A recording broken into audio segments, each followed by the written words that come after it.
everyone, it's Gweakles, and I'm doing a little bit of a different video today. Normally, I don't remember if I've ever made a video with Copics before. Like, I know I had an Inktober in which I was using Copics, but I'm still learning my way around them. Some of you who have followed me for quite a while may know that. And so I really took this opportunity making these 4 little mini illustrations to kind of just learn and see what I can do. And I noticed that when using the Copics that I've really been able to get the same sort of effect that I enjoy getting when I'm using watercolors, whether that be layering or blending or what have you. Sometimes some colors will blend or layer better than others. I've noticed that some colors of the markers are way darker than their cap actually shows, but a lot of them are true to their color, like obviously like this marker that I'm using right here. I use so many markers in this video. I'm sorry that I'm not going to tell you which colors I'm using, but I will tell you that I do go between using the Copic Ciao little markers, and then I have received a Copic classic set of 72 A colors for Christmas that I'm using. So they don't have the brush tips on them. They have like the little pointy ones. And I really prefer the brush tips, but I use both of them either way, specifically for color reasons. This little illustration was inspired by one of Lady Gaga's new songs called Diamond Heart. It's the first song on her new album, Joanne. And even though there's a lot of mixed reviews going on, and the more country vibe she has for this album, I don't necessarily mind it because it's not all really country-esque, but it has, like, I don't know how to explain it. She kind of took it and made it her own and ran with it. And John Wayne's my favorite song on there, and it was my favorite song before they started playing it on the radio, and then now no one's gonna ever want to listen to it anymore. So that always happens to me. I'll find a favorite song on an album before like a radio play, and I'm like, damn it, now everyone's gonna hear that song all the time and they're gonna hate it. But anyways, I really like the song Diamond Heart, and it kind of, inspired me. Like, I wanted to create, it's obviously quite literal, a woman with a diamond heart, and perhaps she has, what that means in retrospect. And I love drawing crystals, and for some reason I really I envisioned my friend Jenna Fotran. I've done a collab with her before. She makes wonderful clay pieces and custom toys and crocheting, and I really got to convince her to start up her channel again because she's super talented. But I've known her for a very long time, and she's just been a wonderful friend to me. And so when I thought of Diamond Heart, I kind of really thought of her because she's a super strong person, but at the same time she just has an amazing heart, and she's a no bullshit kind of person, and she'll tell you how it is, and she's just the kind of friend that everyone wants to have. So I asked her, I was like, hey, do you mind if I use your likeness in this? And she said no problem. It was great. So, but I had a lot of fun, especially with this piece, exploring like a different color palette. As many of you know, I really, dog barking.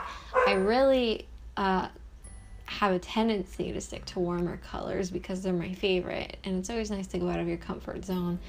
And even though these aren't necessarily my go-to colors, I was really happy with how this piece came out not only compositionally and how I was able to achieve the blending effects on the crystals with the markers, but because of how the colors all came together, and I was able to make everything mesh well, in my opinion, and make it beautiful and like poppy. I wanted to make really colorful pieces. That was another goal of mine with these illustrations that I was doing, not only to practice drawing people and characters and with the Copics, but also to like explore colors and explore, you know, design and just, you know, movement and different poses. And I was really just using the whole experience to test myself, especially mostly practicing with the Copics. And the Copics were amazing because I kind of I wanted to make these little originals to try and sell in my shop, so I can because it would really help me out to get rid of all of these vet bills that I have. And so I've been a little bit stressed about that. So I might be taking on commissions. As you guys know, I've been considering Patreon, but in lieu of just needing to draw anything, period, I wanted to sit down and really just draw these illustrations. And I had a great time exploring things, and I got 4 illustrations done in 2 days, which to me is pretty good considering that when I'm working during the week, I only have a little bit of time to sit.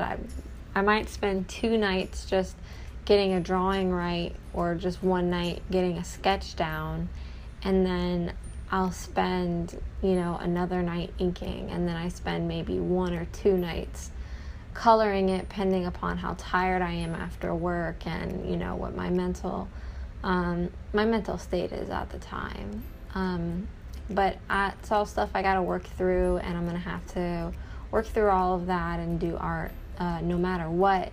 But I was more than anything really happy with how quickly I was able to achieve a number of illustrations quickly. That's one good amazing thing about the Copics, is I don't really have to wait for them to dry. But like with blending, sort of like watercolors, I have to they both have to be wet, and I have to have like my colors ready, and a lot of testing.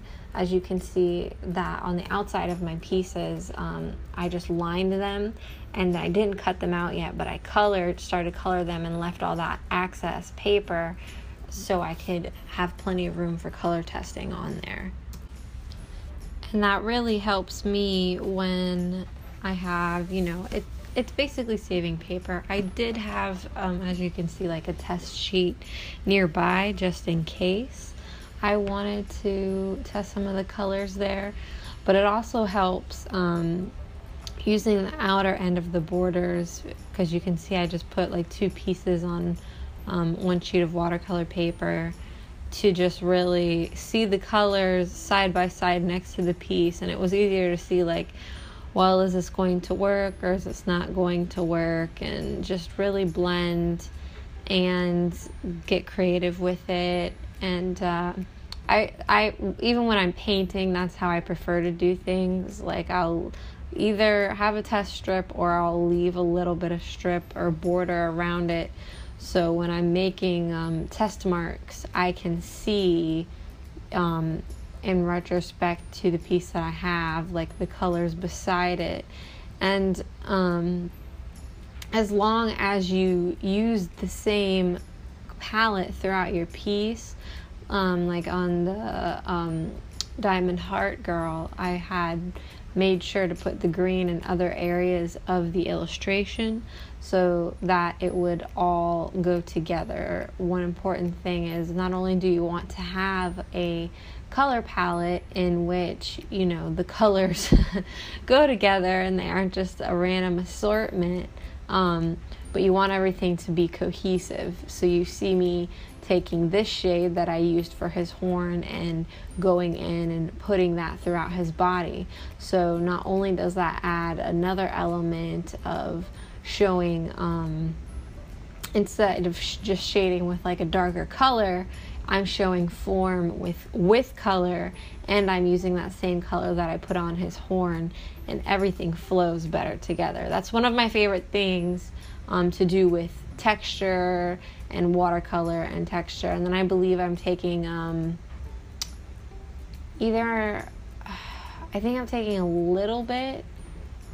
I don't think I'm using the same marker as the background right here, obviously, because the background was very intense, but I'm using another tone from it that is just similar, just to darken things a little bit, and I put that on top of the hair.